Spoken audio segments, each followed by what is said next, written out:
Hi there, I'm Misty Purcell. Welcome to the Luminous Fiber Arts Flosstube channel. I am a cross-stitch designer and a multi-crafter. I'm excited to be here with you today to share with you my new releases for spring/Nashville Needlework Market. So I'll be talking you through what I've got coming out and share a little bit of my personal projects with you at the end. And I'm excited to get started. Just want to say a thank you for those of you who reached out to let me know how much you enjoyed the tutorial videos I released at the end of the year. I'm glad you found those helpful. If you haven't checked them out, I have several new tutorials about finishing and decorating. You can check them out on my channel here, and I have some playlists for tutorials and tips as well, and that has all of them there. So check that out if you have not seen the latest tutorials. So let's get started talking about the new releases. One thing I want to mention at the beginning is that I'm doing something a little bit different for this release, and I'm offering the patterns, print and digital, as well as most of the supplies to stitch the designs on a pre-order basis. So pre-orders are open now through February 12th for hand-dyed supplies. So that would be the fabric to stitch on, the over-dyed flosses, and the trims. All of those are available for a week then. And the patterns then are on a pre-order basis up through the show. And then I will just list them as a regular in-stock item after that. But the supplies to stitch them, those will only be available for this week as a pre-order basis. I may get a few extra supplies in here and there, but I'm not planning to have any kind of quantity down the road for this. So this is the time to get them if you want to grab up some supplies to stitch the designs and get them all kitted up. So let me tell you also quickly the availability dates so you know what to expect, and I'll have these on my website as well. For digital patterns, when you purchase a digital pattern now as a pre-order, you'll be able to download right away a document that says thank you for purchasing and tells you how you'll get your pre-order, the date that you'll get it, which will be Monday, March 10th. That's when I'll post it. And then I'll send a notification to everyone who pre-ordered saying it's available now to download.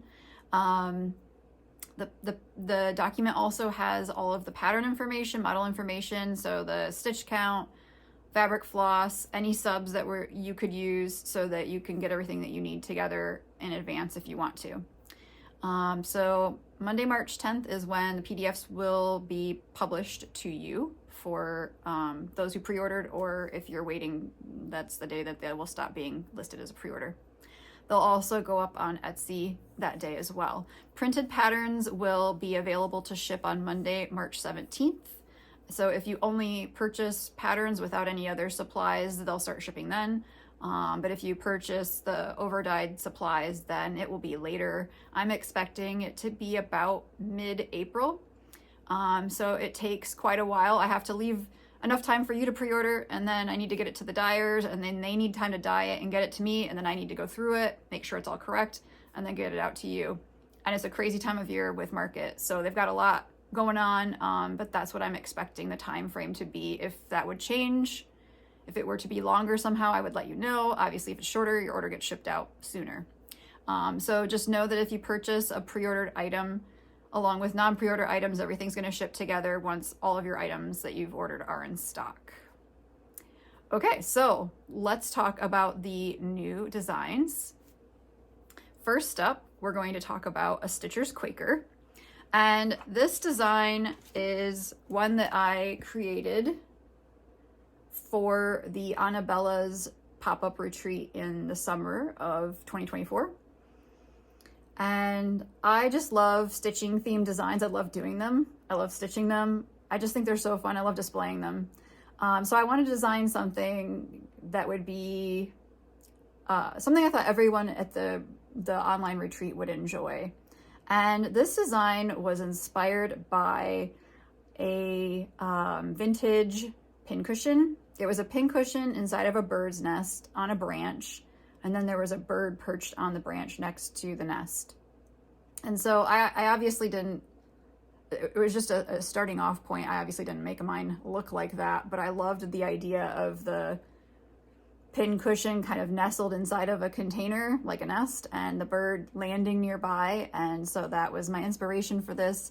I have a couple other Quaker designs out, and I really enjoy Quakers a lot.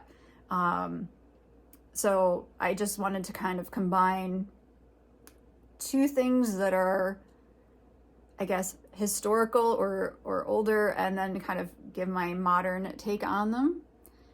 I love collecting vintage sewing and stitching supplies, and so that's also part of what's in this design. So we've got the bird on the pin cushion with the pins. We've got some buttons stitched on here, scissors, and then of course it says stitch. I actually designed this in Procreate first, just like a quick sketch to imagine how I might try to lay this out. And then I just went straight into designing it in my cross stitch software after that. And it was a design that came together quickly, since I kind of knew what I wanted to include in it. It's nice when designs come together quickly, although it can be rewarding to struggle for a while and eventually come through, but it's also nice when you don't have to struggle. So there are full cross stitches in this design, and then there are some back stitches and some long stitches.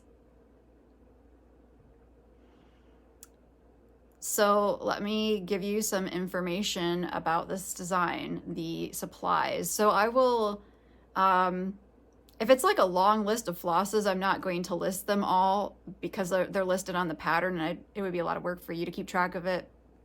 You can go to my website, and I have all that information there on the pattern page, the pattern product page. But for something like this where it's one color, I can tell you without any trouble.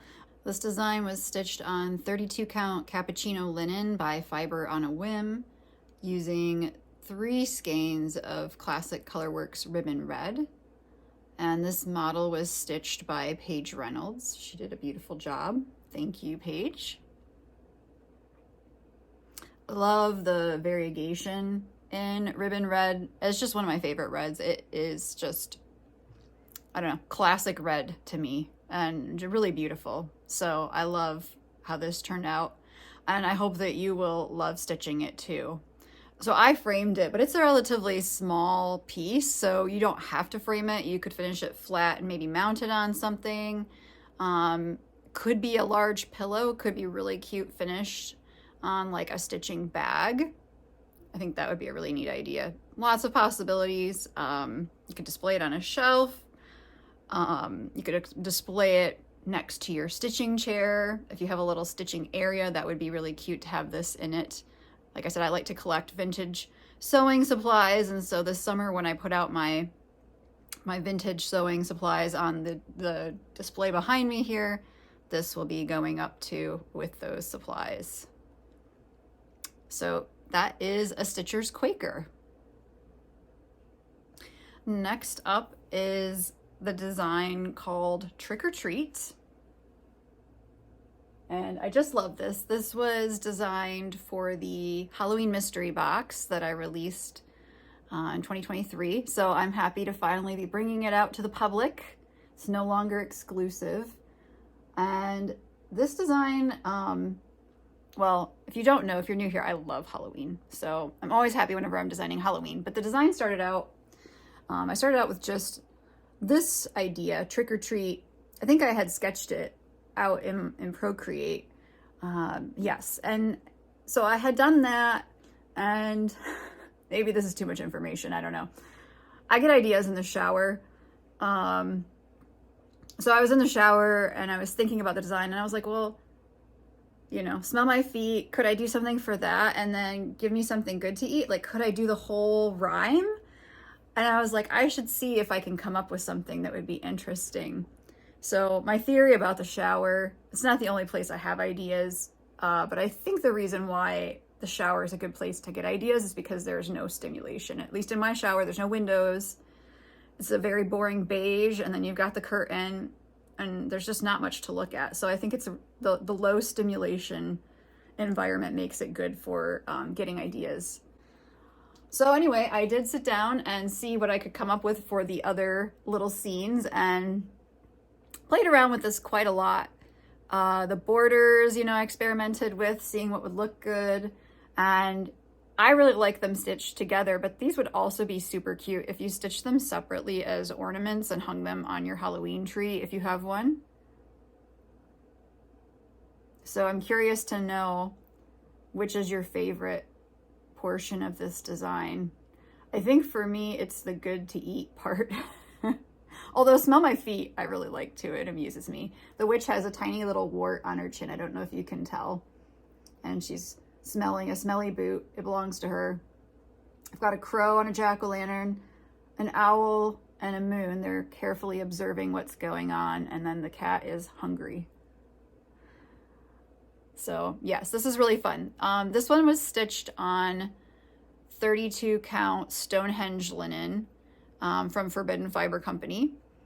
And it was stitched by Tammy Maddox. Tammy enjoys Halloween stitching too, so I often send Halloween designs to Tammy to work on. This is stitched with Belle Soie Old Crow, and you would need 2 skeins for the 32 count. Yeah, just love this.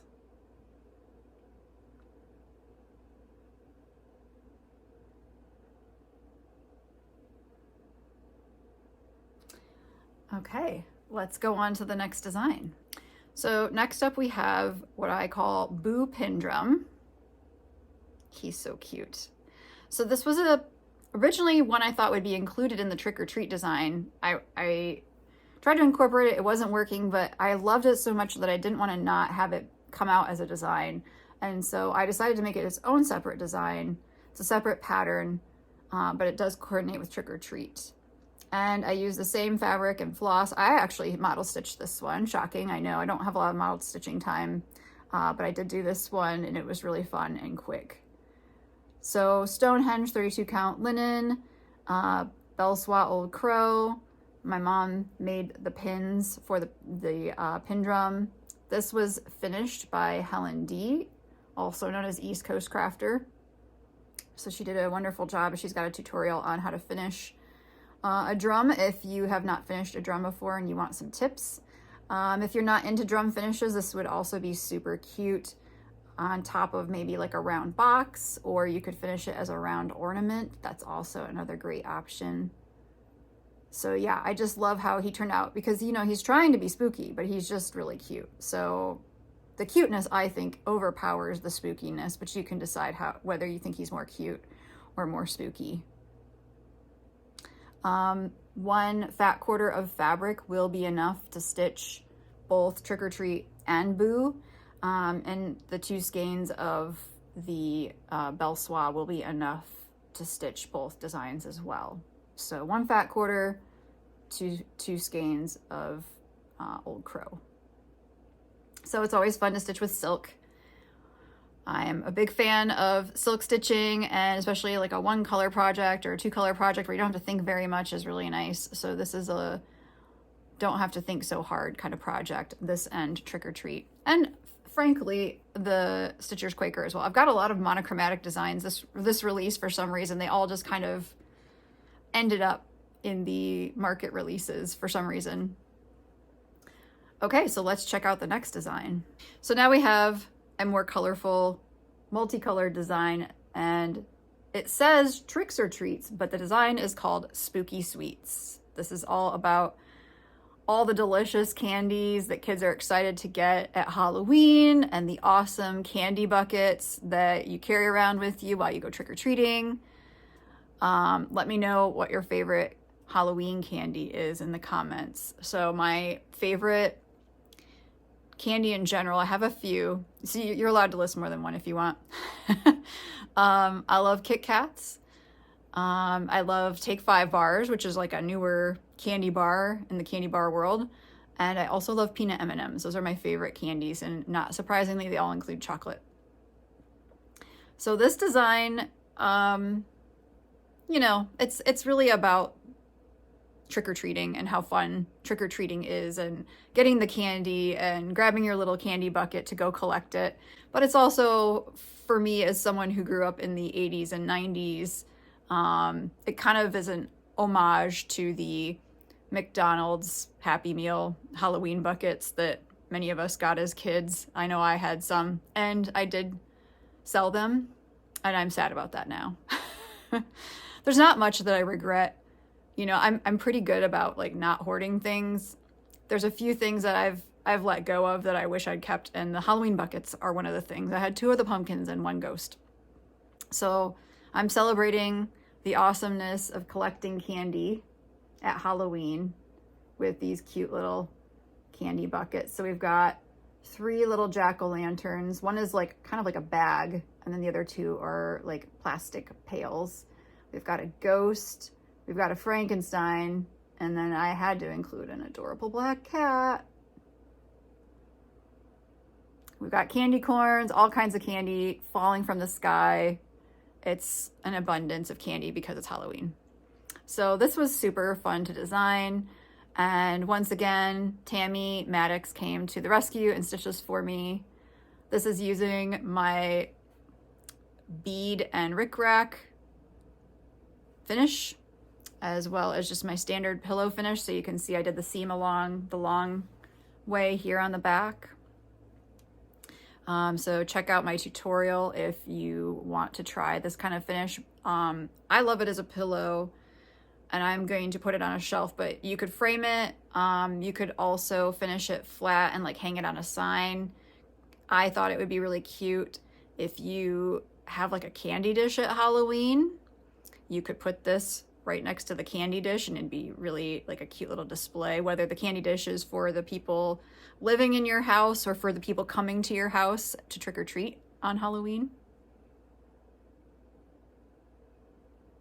So I love how this came out. I think it's so cute and cheerful and just says Halloween to me, the happy exuberance that children feel. And adults, if you're like me. It never gets old. Okay, let's check out the next design. I forgot to mention the fabric. The fabric is the same fabric as a Stitcher's Quaker. So this is Cappuccino by Fiber on a Whim, 32 count linen. At least with the 32 count linen, I believe you should be able to get both on one cut of fabric if you should happen to want to stitch both of them.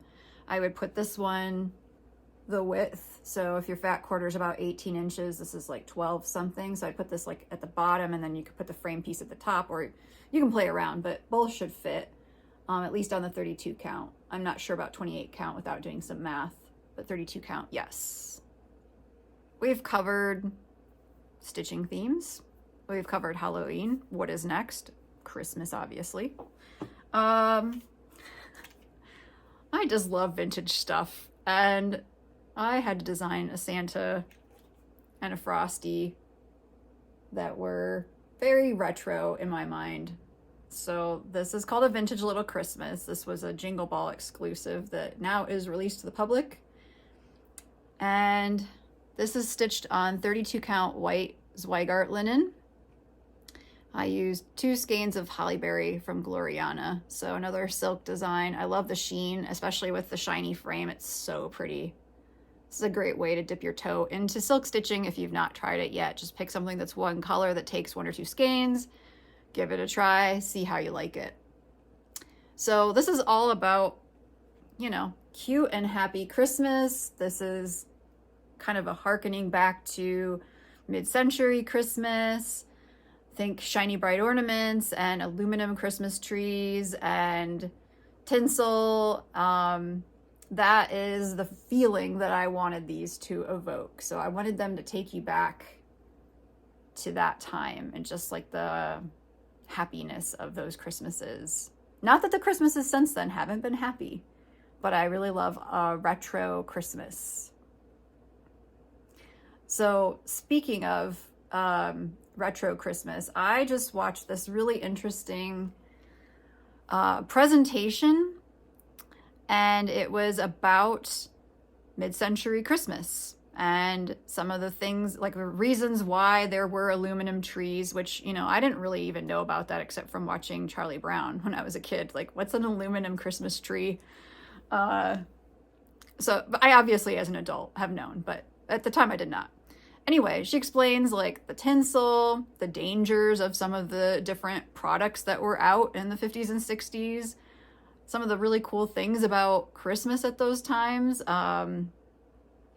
was a really interesting presentation. So it was by, I'll link it in the video description. It was really, really cool. And it was by a library, and they were having someone present. I think she was, I think she had her doctorate in history, but it was a really, really great presentation. I loved seeing some of the vintage decorations and the photos and just hearing her talk about it. So you might enjoy that as well.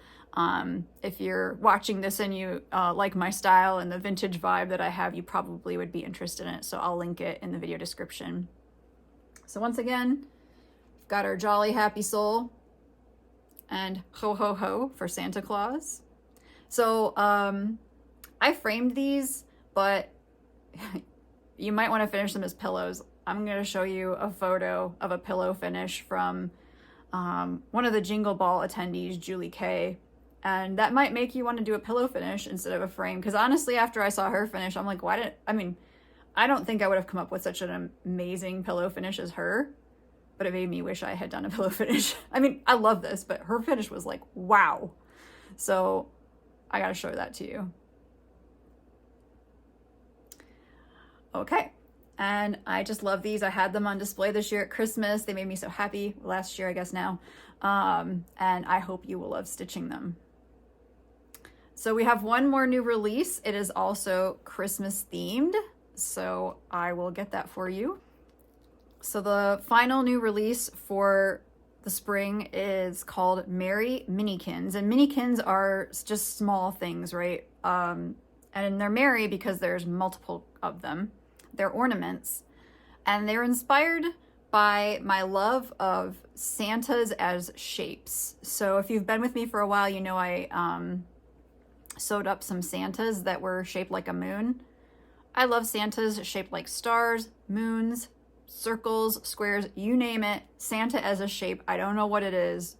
I just love it. So I'm obsessed. So I started out trying to do a Santa as a circle. I actually, in Procreate, put the grid on my canvas and drew Santa as a circle. And I thought he looked really good. But then when I put him in the software, my cross-stitch software, he did not look good anymore. And so I kept tweaking him, and he turned into a square instead of a circle. And I thought about calling him Santa's No Square, but I did not do that. But I loved how he turned out so much that I designed some friends for him. So he is actually a square, but I finished him as a tag ornament. And then I finished the others as tags as well.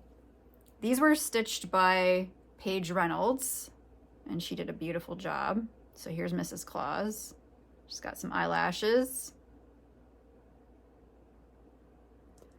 And then Frosty, of course,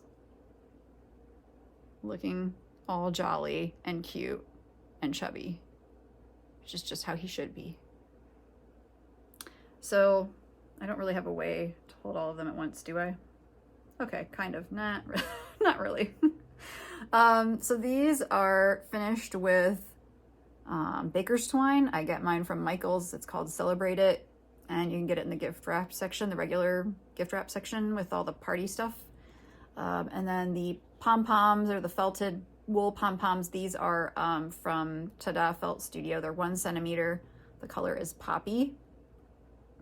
I have a finishing tutorial on my channel about how to do a flat tag. And I explain how to put in the eyelets, and I explain how to put on the felted balls onto the baker's twine. So you can check that out. It's for a different design that I released, but the idea is the same. The pattern includes this template, and then you would just adjust it as needed if you're stitching on a different count. This was stitched on 32 count Latte? Yes, Latte by Zweigert. And Paige did a great job with these. So these are, I guess I should have said, I'm not going to list the flosses, but this is a mix of DMC and overdyed floss. And likewise with these don't take as many skeins of overdyed floss. So, and they're so small, these would be really quick to stitch. If you didn't want to do the tag finish, you could finish them as a square. You could stitch them all in a little row if you wanted to on one piece of fabric. I mean, lots of possibilities of how you could finish these. But I'm excited to hang them up. So that is Merry Minikins. So once again, the digital and printed patterns are available for pre-order. And that will stay available as a pre-order through the beginning of March. The fabric, floss, and trim mostly is pre-order. I have a few things actually in stock, so they're not listed as pre-order, but everything else is listed as pre-order, and you can just grab what you need, and I will ship it to you once it comes in. So you can head to my website, luminousfiberarts.com. You can order from your local needlework shop or your online needlework shop.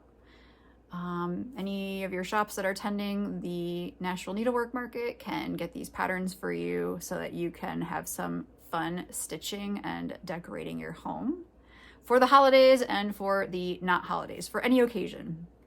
Something for everyone. So I would like to share with you now a little bit about what I've been working on for fun, so my stitching and other things that I've been doing. All right, so I have actually been stitching, or at least I was stitching until I got tendonitis. I'll explain that in a minute, but I was working on Songs of the Season. I've done 2 of these. One of them has gone missing. So the first one I stitched was this one.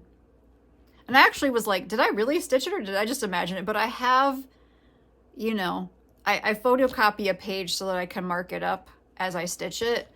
I have the photocopied page. I remember stitching the thing. It has been missing for a couple of years. I've looked everywhere that I could think of that it could be. It's not like I've moved. I've not thrown it away, but where it is, I have no idea. Then I did this one. That one is not AWOL, but this one is AWOL. And now I'm working on this one. So I hope this one resurfaces someday, probably when I decide to stitch it again. Oh no, I'm actually stitching that one, not that one yet. Anyway, yeah, send your good thoughts. I need some help finding this. So I'm stitching these on 25 count Lugana. This is Vintage Country Mocha, and I am stitching it over 1. I have changed the reds. I think that's all that I changed were the reds. I just tweaked them a little bit so that they're a little bit, I think they were a little bit more orange in real life, and I wanted them to be a little more towards blue. So I'm using, I want to say 22 and 37.76. Is that red? I don't know off the top of my head. I think that's right. Somewhere around that number. And yeah, I'm really happy with it. So I just did little pillows with like some ticking on the back and no trim. I thought I might add trim, but so far I'm liking it without the trim. So my goal is to stitch all of these eventually. I'll insert a photo of how I've displayed the one that I have available that's not missing. So someone was asking I'm in the Prairie Schooler students group on Facebook, and someone was asking if anyone had converted this red to some other reds because she felt like it was too orange for her. And the comments were interesting. A lot of people were like, no, you never change Prairie Schooler colors. And of course I have, and the Cross Stitch Please have not come to get me yet. And I've declared it multiple times on social media. The designer doesn't care if you change the colors. If you want to change them, change them. If the designer cared, that's her issue, but I'm sure she doesn't. And she's retired. She's not worrying about whether she's enjoying her life. She's not worrying about if you need to change the red to suit your preferences. I'm sure she's got better things to think about, like what is the next Prairie Schooler Santa gonna be, right? So anyway, super cute. I love stitching over one. I love tiny stitching, and definitely the readers are becoming more of a necessity as I get older. I don't know that I could do this without them at this point, but still an enjoyable stitch with the readers. So yeah, I was cooking along on this. I thought I was gonna take it home with me for Christmas, and then I got tendonitis, and so I took nothing. So I've been weaving, and after I finished the weaving that I had in my shop update, I wanted to do some Christmas gifts. And so I started a new project, and I had seen another weaver doing this on Facebook, and she just tweaked a draft from a book. And I have the same book, and I was like, I want to make those towels. And they're towels with trees, a band of trees across the bottom. I love that. I've done some of them before, but what I liked that she did, so when I did them before, the towels were cream all the way with the tree band in green, and then I had a couple bands of red around it. And the thing is, and I know that I should use them, but because they're so like light colored, it's hard to use them because I feel like I'm just going to stain them.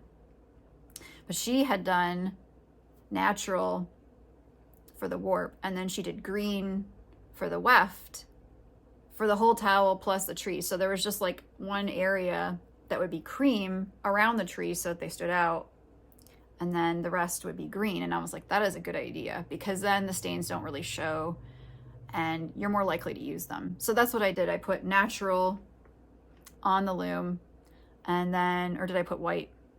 Well, whatever, one or the other. It's been a busy time. So white or natural I put on the loom, and then for my warp, and then I really love like the Scandinavian look of like red and white or red and natural. I just think that's so pretty. And so I wanted to do some towels that were that, with red Christmas trees, the cream around the trees, and then red for the towel, or the white, you know, whatever I did. We'll see in the pictures, right? And I loved how they came out. And then I did some green ones too. So I was expecting to get 6 towels, and I was kind of hurrying up because I needed to weave them in time to get them to people for Christmas. Not just weave them, but hem them, wash them, iron them, and then wrap them. So I'm cooking along. I'm like, I'm going to get one, and I'm going to give 5 away as gifts for Christmas. And I get to the 6th one, and I finish it. I'm like, wow, there's a lot of warp left. Is there enough for a 7th towel? And this is like, you know, my first project on the new loom. So I'm treating it in my math as though it's the old loom, because it's not that different. But I ended up with enough for a 7th towel. But that also meant that I had to weave really fast because I hadn't expected to have another towel, and I was expecting to be done. So I did too much weaving in too short a period of time, along with some shoveling and stitching, and my arm was just like, I am done with this. So I have tendonitis. I've been very careful. I'm not weaving for any long periods of time. I've not been stitching at all to rest my arms. I've gotten massage. I've seen the chiropractor. I am doing better, but I'm just trying to be really careful. So I just kind of like hurt myself, like kind of around my wrist and like down here, and up here my arm was kind of forward. There were some weird things going on. So I need to be more careful about my weaving and not get myself into that situation again where I'm hurrying up to weave. And so I'm building back up my weaving time. I actually have both looms warped, and one has a warp called Parrot on it, which is a very colorful project. I've been wanting to do it for years, and it's part of an online class that I've been in, where I've been stuck in season 2 for like years, but they're already on like season 9 and I'm still in season 2. So Parrot was the one I wanted to do next. And you're just kind of learning about color interactions and asymmetry in your towel design or whatever you're designing for weaving. So I've really been enjoying that, especially because of winter. Having something like bright and happy to work on has been great. And then on the new loom, I have a set of what's called classic red striped towels, I think is the design title. It's from, I think it's from Gist or Gather. I don't remember which one. I'll put it in the description if you're interested, or I'll pop it on here. Anyway, it's Cotylin, which is, instead of being cotton, which is what I usually weave with, 100% cotton yarns, it's part cotton and part linen. So I thought I had woven with Cotylin once before, but now that I'm feeling it, I know that I didn't, because it feels like there's linen in it. It feels different, which makes sense, but it definitely is a little bit different to work with. It's so pretty. So I've got like a natural and a red, and I love ticking stripes so much. So that is what the pattern is. It is a pain to measure out the yarn because of all the color changes constantly happening. But I told myself, like, I got to get through it. I'll do it this once. Maybe I'm willing to do it again. We'll see sometime, but I'm going to do this run of towels. So I think I've got 6 on there. I'm partway through one because I've been, like I said, careful about weaving. So some days I'm only weaving on one loom. Some days I'm not weaving at all. Once in a while, I'll weave on both. One thing I'm noticing about the new loom, I love it, but the beater bar, when I'm pulling it towards me, it's higher up. And I think that might be causing some issues, although I have to do it with both arms and my left arm's okay. So I'm not sure, but I'm trying to be really careful and aware of what I'm doing. And I might try sitting up on a pillow on my loom bench and see if that helps, because maybe I should just get a loom bench that's a little bit taller as long as my feet can still reach the treadles. I'm short, so it's always a concern. Anyway, I'm enjoying my weaving. I'm enjoying my crafting. I'm enjoying my art. I'm still doing art, sketchbooking, and I have a weekly nature sketching group that I'm meeting up with, which is really fun, and working on painting and just having a good time with those things too. So lots of creative time, just kind of mixing up what I'm doing and trying to not injure myself in the process. I hope that you are doing well and that you are enjoying your stitching and your other creative pursuits. Thank you so much for watching, and please sign up for my newsletter so that you get notifications when new designs are in stock. You get the first notification when those are available. Whenever there's a tutorial video, that goes to the newsletter subscribers first. They get early access to the video before the public does. It's a private link that they get. So there's lots of benefits to being a newsletter subscriber. I'll put the link in the video description. Please like the video if you enjoyed it. Please consider subscribing to my channel so that you can also get notifications when the videos post if you're not a newsletter subscriber. And I will see you again soon. I hope that you have a wonderful day. Thanks, friends. Take care.